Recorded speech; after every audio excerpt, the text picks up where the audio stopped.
আল বালাগা বা ইলমুল বালাগা ওয়াল ফাসাহা, অর্থাৎ বালাগা, বালাগাতের সাথে ফাসাহাত আঙ্গাঙ্গি ভাবে জড়িত।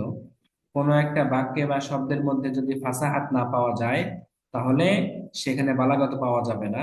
অর্থাৎ আগে একটা বাক্য বা শব্দ ফাসিহ হবে, এরপর সেটা বালিগ হবে। আগে ফাসাহাত পাওয়া যাবে, পরে বালাগাত পাওয়া যাবে।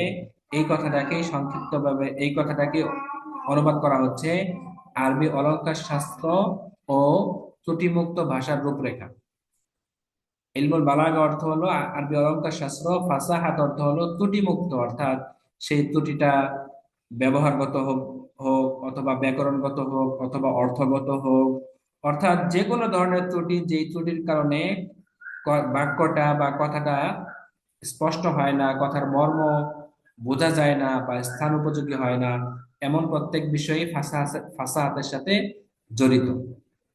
এরপর যখন একটা শব্দ সব দিক থেকে ফাসাহাত পূর্ণ হয়, তখন সেটাকে মুক্তাদাল হাল বা স্থান উপযোগী করে বলাকেই বালাগা বলা হয়। তো আরবি ভাষার সৌন্দর্য, যথার্থতা এবং ভাব প্রকাশের সর্বোৎকৃষ্ট মাধ্যম সম্পর্কে একটি তাত্ত্বিক বিশ্লেষণ। আমাদের এই আলোচনা মূলত এই বিষয় নিয়ে হবে যে আরবি ভাষার সৌন্দর্য, যথার্থতা এবং ভাব প্রকাশের সর্বোৎকৃষ্ট মাধ্যম সম্পর্কে আমরা জানবো। আচ্ছা, এরপর আরবি ভাষা তত্ত্বের মানচিত্রে অলংকার শাস্ত্রের অবস্থান। যেহেতু আমরা ইলমুল বালাগা শিখতে এসেছি, তো আমাদের আরবি শেখার জন্য ইলমুল বালাগা কতটুকু দরকার বা আদৌ দরকার আছে কিনা, এই বিষয়টা আমাদের জানা দরকার। তো এই যে এই পাশে ডান পাশে দেখেন উলুমুল আরবিয়া বা আরবি ভাষা তত্ত্ব, আরবি ভাষার জ্ঞান সমূহ, অর্থাৎ কোন কোন বিষয় শিখলে আপনি আরবি ভাষা পরিপূর্ণভাবে শিখেছেন বা আয়ত্ত করেছেন বলে ধরা হবে, সেই বিষয়গুলো এখানে আমরা একটা ছক আকারে এনেছি। এখানে আছে ইলমুল আরুজ বা কবিতা ও ছন্দের জ্ঞান, ইলমুল ইমলা হস্তলিপি বা বানানের জ্ঞান, ইলমুস সরফ হলো শব্দ গঠন বা শব্দ কাঠামোর জ্ঞান, ইলমুন নাহু হলো বাক্য কাঠামোর জ্ঞান। যখন আমার মধ্যে এই চারটা বিষয়ের দক্ষতা অর্জন হবে, অর্থাৎ আমি ইলমুস সরফ জানবো, ইলমুন নাহু জানবো, ইলমুল ইমলা জানবো, ইলমুল আরুজ জানবো, তখন আমি একটা বাক্যকে ব্যাকরণগত দিক থেকে ঠিক করার এবং একটা বাক্যকে শুদ্ধভাবে লেখার, অর্থাৎ লেখারও কিছু নিয়ম আছে।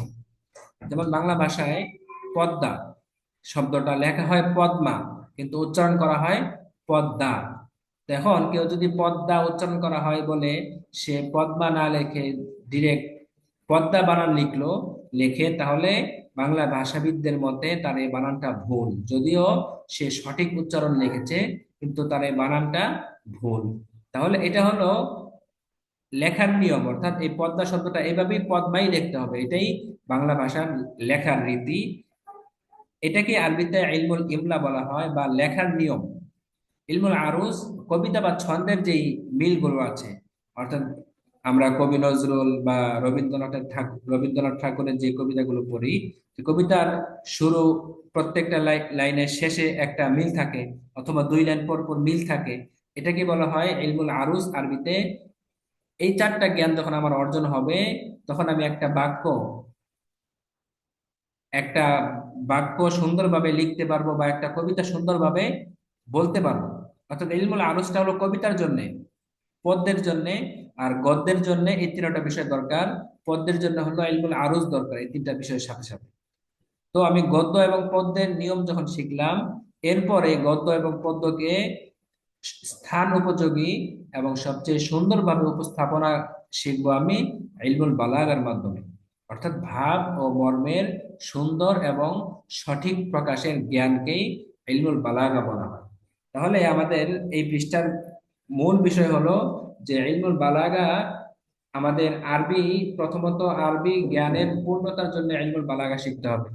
পাশাপাশি ইলমুল বালাগার পূর্ণতা অর্জনের জন্য আমাদের এই তিনটা জ্ঞানও দক্ষতা অর্জন করতে হবে, ইলমুস সরফ, ইলমুন নাহু, ইলমুল ইমলা। এই তিনটা জ্ঞানে যদি আমরা দক্ষতা অর্জন করি, তাহলে আমরা গদ্য ভালোভাবে পারবো। এরপর যদি আমরা পদ্য নিয়ে মেহনত করতে চাই, পদ্য শিখতে চাই, কবিতা সম্পর্কে জানতে চাই, তখন আমাদের ইলমুল আরুজ জানতে হবে। তো এই চারটা বিষয় যখন আমি জানবো, এরপরে চারটা বিষয়কে একসাথে করে স্থান উপযোগী করার যে পদ্ধতি, সেটাই হলো ইলমুল বালাগা। আশা করি বুঝতে পেরেছেন। আচ্ছা, এখন ইলমুল বালাগা বা অলংকার শাস্ত্রের মূল দর্শনই হলো স্থান কাল পাত্রের উপযোগিতা। অর্থাৎ আমার প্রত্যেকটা কথা যেন স্থান কাল এবং পাত্রের উপযোগী হয়। এই যে আমরা এখানে একটা দাঁড়িপাল্লা দিয়ে বিষয়টা বোঝানোর চেষ্টা করেছি, যে এক পাশে আছে মনের ভাব, আরেক পাশে আছে পরিবেশ। উভয়টাই কিন্তু সমান সমান। অর্থাৎ আমার মনের ভাবটা পরিবেশ অনুযায়ী উপযোগী, পরিবেশ উপযোগী, স্থান কাল পাত্র উপযোগী ভাবে প্রকাশ করতে পারাই হলো ইলমুল বালাগা। এবং উভয়টির মধ্যে যখন সামঞ্জস্য থাকবে, তখন আমার এই কথাটাকে বালাগাতপূর্ণ কথা বা অলংকারপূর্ণ কথা হিসেবে ধরা হবে। বালাগায় শাব্দিক অর্থ হলো পৌঁছা বা উপনীত হওয়া। যেমন বলা হয় বালাগাস সাবিয়্যু, ছেলেটি নির্দিষ্ট বয়সে উপনীত হয়েছে। পারিভাষিক অর্থ যে নিয়মাবলী অনুসরণ করে মনের ভাব ও মর্ম শুদ্ধ, বিশুদ্ধ ও সুন্দর ভাষায় স্থান কাল ও পাত্রের উপযোগী রূপে প্রকাশ করা যায়, তাকেই ইলমুল বালাগা বলা হয়। মূল মন্ত্র: মুক্তাদাল হাল, পরিস্থিতি বা প্রেক্ষাপটের দাবি। আমাদের এই পুরা পৃষ্ঠার মানে সারমর্ম, সার নির্যাস এখানে এই বক্সের মধ্যে, যে পরিস্থিতি বা প্রেক্ষাপটের দাবি, পরিস্থিতি আমার কাছে কেমন কথা দাবি করছে, কিভাবে কথা দাবি করছে, কিভাবে কথা বললে সেটা পরিস্থিতি অনুযায়ী হবে। যেমন কথার কথা, কারো বাড়িতে আগুন লেগেছে, আপনি আপনার বন্ধু মানুষ, তার সাথে সবাই সবসময় আপনি মজা করেন, মজা করে কথা বলেন, দুষ্টুমি করেন। তো আপনার বন্ধুর বাড়িতে আগুন লেগেছে, আল্লাহ হেফাজত করুক, আপনি আপনার বন্ধুকে এসে বললেন, দোস্ত, আরে দোস্ত শোন, একটা তো কাহিনী ঘটে গেছে মামা। কি কাহিনী? তোর বাড়িতে তো আগুন লেগে গেছে। তো এই কথা যদি আপনি এইভাবে বলেন, আপনাকে কিন্তু সবাই পাগল বলবে। কারণ পাগল কেন বলবে? আপনি তো সবসময় বন্ধুর সাথে এভাবেই কথা বলেন। তো পাগল বলবে এজন্য যে এখন তো পরিবেশ পরিস্থিতিটা এরকম নয়। এখন আপনাকে মানে কথা, আপনার দোস্তকে ডাক দেওয়ার আগে বলতে হবে, তোর বাড়িতে আগুন লেগেছে, তুই তাড়াতাড়ি আস। তো এটা হলো পরিবেশ পরিস্থিতি। এটাকেই বলা হয় মুক্তাদাল হাল বা পরিবেশ পরিস্থিতি আমার কাছে কেমন দাবি করছে সে অনুযায়ী কথাটা বলাটাকে। তেমনি ভাবে আপনি মনে করেন কারো, কেউ উপর দিকে তাকিয়ে হাঁটছে বা ডানে বামে তাকিয়ে হাঁটছে, তার পায়ের নিচে সাপ করতে যাচ্ছে। এখন আপনি যদি তাকে মানে ডেকে ভদ্রতার সাথে বলতে চান, এ ভাই আমার কথাটা একটু শুনেন, আমার দিকে একটু কান দেন, আমার দিকে একটু মনোযোগ দেন, এই যে দেখেন আপনার পায়ের নিচে একটা সাপ। তো এই কথা বলতে বলতে তাকে সাপে কামড় দিবে, সে সাপের উপর পা দিয়ে ফেলবে। তখন তাকে তাৎক্ষণিক বলতে হবে, সাপ সাপ সাপ। এভাবে বলে তাকে তাৎক্ষণিক সতর্ক করতে হবে। তো এটাই হলো পরিবেশ পরিস্থিতি। অর্থাৎ পরিবেশ পরিস্থিতি আমার কাছে বাক্যের চয়ন বা বাক্যটা যেভাবে হওয়াটা দাবি করছে, সেই দাবি বা সেই প্রেক্ষাপট অনুযায়ী কথা বলাটাই হলো বালাগা। অর্থাৎ একটি বাক্য যতই সুন্দর হোক, তা যদি স্থান কাল ও পাত্রের উপযোগী না হয়, তবে তা বালাগা বা অলংকার পূর্ণ নয়। আচ্ছা, এরপর আমরা আসি বালাগাতের তিনটি মূল স্তম্ভ। অর্থাৎ ইলমুল বালাগার মধ্যে এই তিনটা বিষয় নিয়ে আলোচনা হয়। এর মধ্যে সবচেয়ে গুরুত্বপূর্ণ বিষয় হলো ইলমুল মাআনি। ইলমুল মাআনি এর সংজ্ঞা হলো স্থান কাল ও পাত্রের চাহিদা অনুযায়ী, অর্থাৎ মুক্তাদাল হাল অনুযায়ী শব্দ ও বাক্য বিন্যাসের নিয়ম।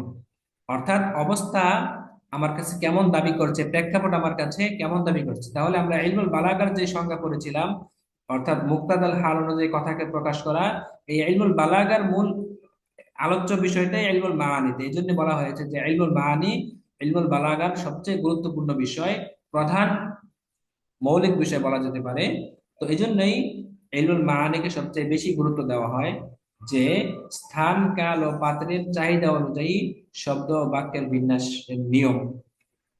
এরপর ইলমুল বালাগার দ্বিতীয় বিষয় হলো একটি ভাবকে বিভিন্ন রূপে প্রকাশ করার কৌশল, কখনো সুস্পষ্ট ভাবে, কখনো প্রচ্ছন্ন বা রূপক ভাবে। অর্থাৎ জায়েদ একজন সাহসী ব্যক্তি, এটা কয়েকভাবে বলা যায়। যেমন জাইদুন সুজাউন, জায়েদ সাহসী ব্যক্তি। অথবা জাইদুন আসাদুন, জায়দ এক মানে সিংহ, অথবা জায়দের দিকে ইশারা করে বললেন হাদা আসাদুন, এই লোক তো সিংহ। তেমনি ভাবে একজন দানবীর ব্যক্তি, সে অনেক দান করে, তাকে তার এই দানবীরের বিষয়টা কয়েকভাবে বোঝানো যায়। যে তার হাত হাত অনেক লম্বা, অথবা সবসময় গরিব গরিব দুঃখীরা তার বাড়িতে পড়েই থাকে, অথবা তার বাড়ি থেকে কেউ খালি হাতে যায় না, ইত্যাদি ইত্যাদি। তো এই রকম একটা বাক্যকে, একটা ভাবকে বিভিন্ন রূপে বিভিন্ন ভাবে প্রকাশ করার যে কৌশল, যে নিয়ম নীতি, এটাকে বলা হয় ইলমুল বায়ান। এরপর হলো ইলমুল বাদি, অর্থাৎ কালামের শব্দগত ও অর্থগত সৌন্দর্য বৃদ্ধির কৌশল। যে সকল নিয়ম নীতি বা সিস্টেম ফলো করলে কালামের বা বাক্যের শব্দগত অর্থগত সৌন্দর্য বৃদ্ধি পায়, সেটাকে ইলমুল বাদি বলে। অর্থাৎ একটা সাধারণ কথা আর সেটাকে যদি ছন্দ আকারে বলা হয়, তাহলে সাধারণ কথা ছন্দের মধ্যে কিন্তু পার্থক্য হয়, মানুষের আকর্ষণের ক্ষেত্রে অনেক বেশি ডিফারেন্স হয়। তো এই বিষয়টা নিয়ে আলোচনা করা হয় ইলমুল বাদিতে।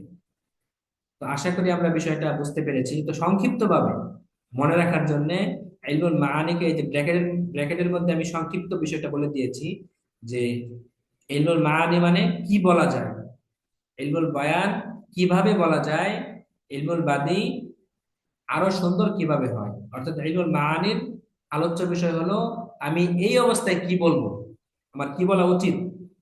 আর ইলমুল বায়ান হলো যে আমি এই বাক্যটা ভিন্ন কিভাবে বলতে পারি। আর ইলমুল বাদী আলোচ্য বিষয় হলো যে আমি এই বাক্যটাকে আরো সুন্দর করে কিভাবে বলতে পারি। আশা করি বুঝতে পেরেছেন ইনশাআল্লাহ। বুঝতে না পারলে পরবর্তীতে আমাদের সাপোর্ট ক্লাস হবে, সেখান থেকে আরো ডিটেলস বুঝতে পারবেন ইনশাআল্লাহ। আসসালামু আলাইকুম ওয়া রাহমাতুল্লাহ।